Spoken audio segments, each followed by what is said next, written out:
जंग के बीच अमेरिकी सदर डोनाल्ड ट्रंप का बड़ा बयान सामने आया है। अपने 48 घंटे का अल्टीमेटम वापस लिया है उन्होंने। 5 दिनों तक पावर प्लांट पर कोई हमला नहीं होगा, ट्रंप ने इस बात का ऐलान किया। साथ ही ईरान के साथ बातचीत जारी है, इस बात का भी जिक्र ट्रंप ने किया है।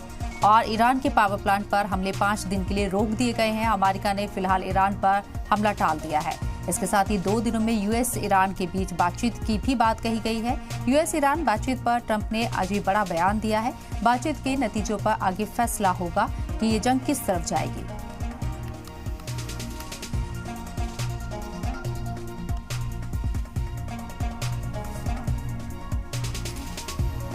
वाजिर जिस तरह से ईरान और अमेरिका के बीच ठनी हुई थी, उसको देखकर लग रहा था कि ट्रंप जो है कुछ बड़ा अटैक करने वाले हैं ईरान के ऊपर, लेकिन ट्रंप एक बार फिर से पलटी मारते हुए नजर आए हैं। 5 दिन के अंदर जो अटैक करने का ऐलान किया गया तो उसे वापस लिया गया है और 5 दिन तक फिलहाल अटैक्स नहीं होंगे। साथ ही साथ 2 दिनों के अंदर ईरान और अमेरिका के बीच बातचीत भी होगी। बातचीत के लिए कोशिशें लगातार जारी हैं, लेकिन 5 दिन बाद क्या होगा, क्या ये बातचीत जिसका ऐलान किया गया है वो पॉजिटिव रहेगी, ये कहना फिलहाल मुश्किल होगा, क्योंकि इससे पहले भी ईरान और अमेरिका के बीच कई दफा बातचीत हो चुकी है, लेकिन वो बातचीत कामयाब नहीं रही। और अब जिस तरीके से जंग लगातार जारी है, उस बीच ईरान और अमेरिका के बीच बातचीत की कोशिश क्या रंग लाती है, देखना होगा।